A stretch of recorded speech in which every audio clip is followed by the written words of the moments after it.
At one time, thousands of Chinese residents called Montana home. Chinese miners followed precious metal strikes through the Rocky Mountains, arriving in Montana in the early 1860s to seek fortune in the placer fields. The 1870 territorial census counted nearly 2,000 Chinese residents in Montana, comprising more than 10% of the non-indigenous population. Chinese Montanans contributed to railroad construction through the region in the 1880s and 1890s. Chinese residents worked as merchants in laundries, restaurants, and provided fresh produce to dozens of Montana towns through extensive garden complexes. Unfortunately, very little remains from this once vibrant and important part of Montana's culture. Physical remnants seem, at first, to be comprised of only a handful of buildings, notably Butte's Pekin Cafe, the longest continuously operating Chinese restaurant in America, and the Meiwa Society, a public history institution key to preserving and interpreting the region's Chinese history. However, looking beyond the traditional location of the Chinatowns across Montana's settlements, more physical evidence of Montana's Chinese presence emerges. Scattered across the state, 4 cemeteries bear witness to their presence and their passing. Cemeteries in Helena, Butte, Bozeman, and Billings hold important information to tell the history of Montana's Chinese residents, their transnational experience, and to connect what remains from Montana's Chinese communities with home villages in southern China. These 4 cemeteries, with approximately 40 headstones, represent only a fraction of Montana's Chinese population that passed on while living in Big Sky country. Before explaining the current project to translate and interpret the remaining headstones, it is helpful to set the scene for Chinese burial practices in the West and the non-Chinese interest in these traditions.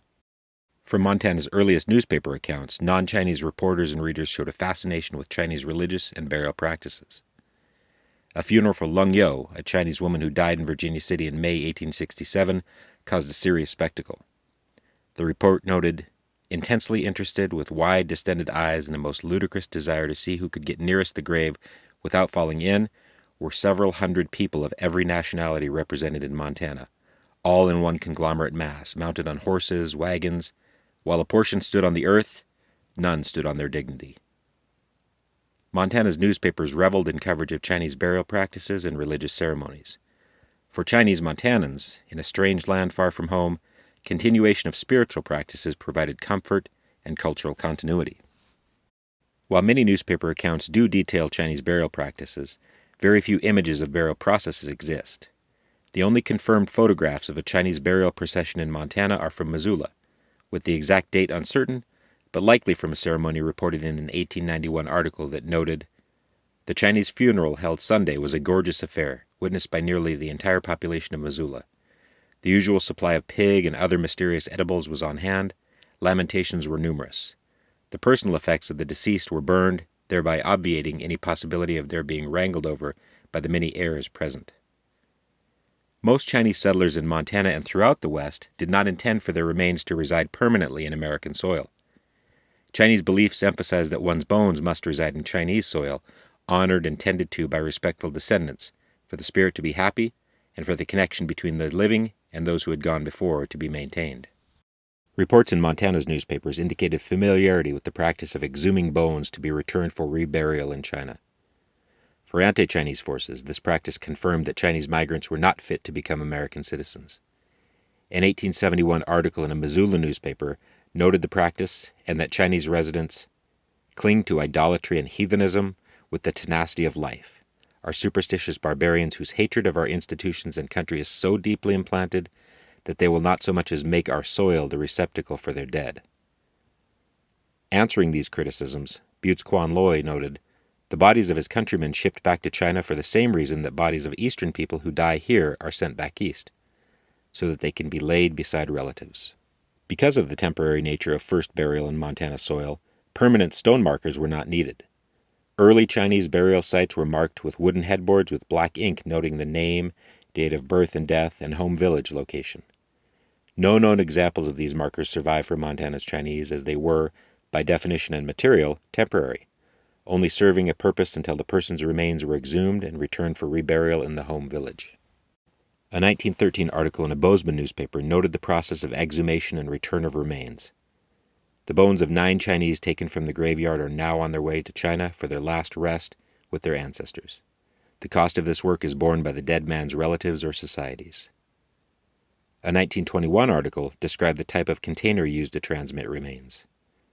Encased in a box 14 inches square and 2 feet in length, the bones of Lum Chung have been sent to San Francisco, where the box will be added to the cargo of a ship chartered by the Yan Wo Society of San Francisco.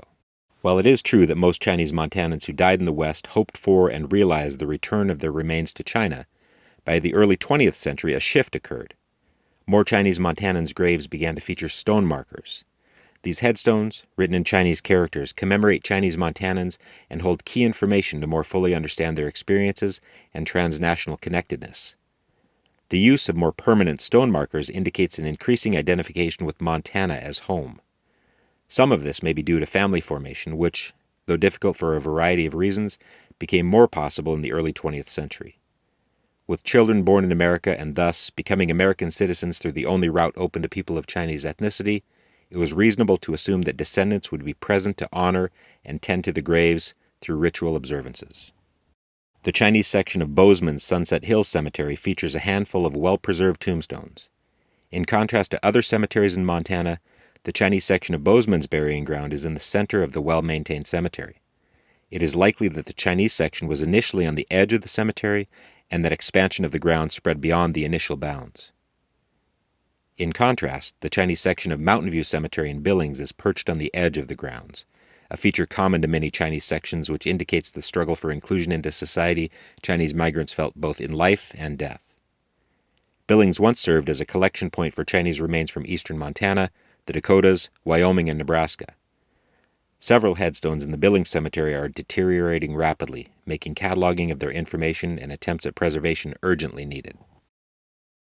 The Chinese section of Butte's Mount Moriah Cemetery is on the edge of a well-maintained community burying ground.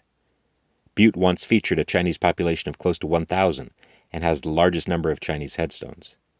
Additionally, a funerary burner for ritual offerings remains and is still used by community members during annual ritual observances. The most striking example of a Chinese cemetery in Montana that captures the symbolic separateness the Chinese Montanans felt and that has a clear need for preservation is Helena's China Row. While technically part of Helena's Forest Vale Cemetery, which houses the remains of many of the founding fathers of the state, China Row sits outside the well-maintained grounds of Forest Vale. In operation from the 1890s through the 1950s, records show that more than 250 Chinese residents of Montana were interned at China Row. What at first glance appears to be just a pile of bricks in the center of the cemetery is the remains of the funerary burner in operation throughout the Chinese cemetery's life. Noted Montana artist Bob Morgan, who grew up in the area, remembered the ceremonies held at China Row that he witnessed as a child. He painted a watercolor image of the original altar.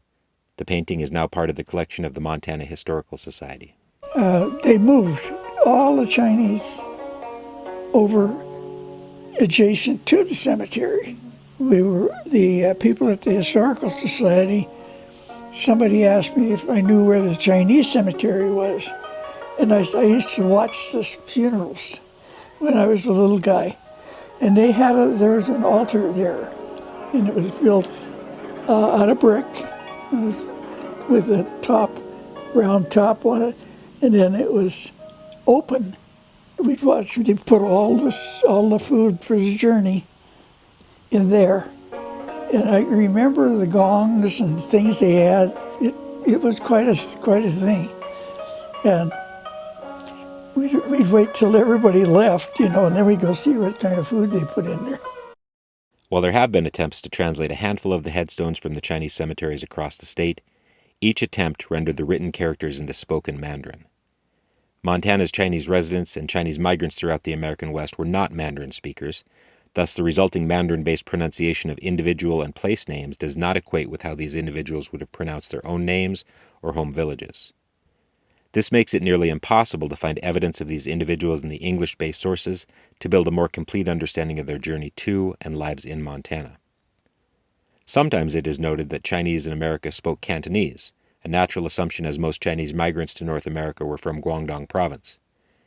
However, most Chinese migrants to America were from Taishan County, a subregion in Guangdong Province. Estimates throughout the 1860s indicated that close to 60% of the Chinese who migrated to America came from Taishan, with that number increasing to more than 83% from the 1870s through the 1920s. The language spoken by these migrants was Taishanese or Taisonhua. To render the inscriptions into usable texts that connect with the true identity of those commemorated, precise language abilities are needed, including the ability to read traditional Chinese characters and to render the resulting translation into Taishanese. Currently, a public history project is underway to translate and interpret these headstones. Funded by the Montana History Foundation and coordinated through the leadership of Butte's Meiwa Society, this project hopes to give back those commemorated by these headstones their identity and cultural connectedness. Dr. Genevieve Leung, Associate Professor of Rhetoric and Language at the University of San Francisco, has the necessary language abilities to read traditional Chinese characters and render them into spoken Taishanese. Currently, Dr. Leung and her team at the University of San Francisco are translating the headstones. Early results have produced interesting theories about the level of education of Chinese Montanans, the use of so-called inventive script to combine writing systems, how evidence of occupation may be discernible from the headstones, and differences between the headstones in Montana and larger Chinese cemeteries in California. After the translations are complete, the project will take two paths. First, having the names of the individuals who are commemorated as they would have referred to themselves, it will allow research in the English language sources, immigration files, archival collections, newspapers, and more to build a picture of the life of each individual. This research will be conducted by Mark Johnson using digital databases and local archives across the region. Second, with the village names identified and transliterated into Taishanese, location of the home villages of the Chinese Montanans will be possible through partnership with an expert on the geography and culture of Taishan County. Peter Lau, fluent in both Taishanese and English, spends 6 months of each year in Taishan. Once the individual's name and home village are identified, project coordinators led by Lau will explore migration patterns to and from their home village, adding a new element to the understanding of the Chinese transnational experience. An optimistic hope is to connect with surviving relatives through Lau's efforts, further linking Montana with specific villages in Taishan County. Results of this project will be shared in several ways.